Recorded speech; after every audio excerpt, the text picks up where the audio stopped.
Prologue. Emily. The woman who would become everything to me.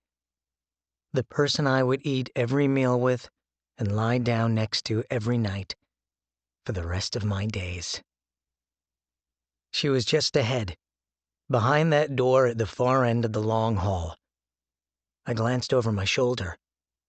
Mark kept pace, slightly behind me. I could feel his excitement. It matched my own.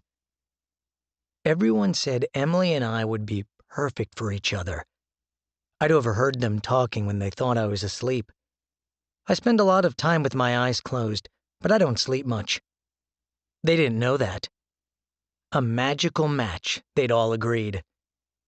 I lifted my eyes to Mark, and he nodded his encouragement. I gave a brief shake of my head. Only 4 more doorways between Emily and me.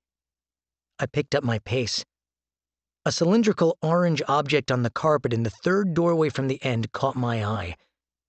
Is that a Cheeto? A crunchy Cheeto? I love crunchy Cheetos. I tore my eyes away. This was no time to get distracted. We sped across the remaining distance to the doorway at the end of the hall, the door that separated me from my destiny. I froze and waited while Mark knocked. I heard Emily's voice, the sound I would come to love above all others, say, "Come in." What was that in her voice? Eagerness? Anxiety? Maybe even a touch of fear? I'd take care of all of that right away. The door swung open and Mark stepped back.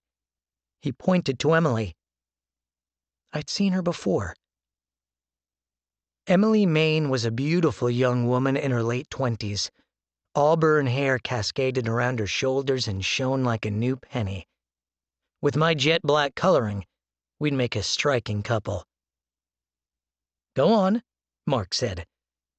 I abandoned all my training, all sense of decorum, and raced to her.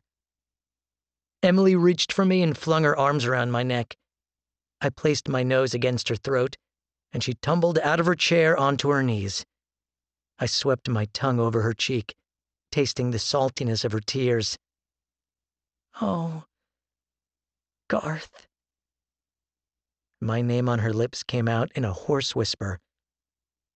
I wagged my tail so hard that we both lay back on the floor. "Good boy, Garth." She rubbed the ridge of my skull behind my ears in a way that would become one of my favorite things in the whole wide world. Next to food, especially crunchy Cheetos. Mark and the other trainers were right. We were made for each other. I was the perfect guide dog for Emily Maine.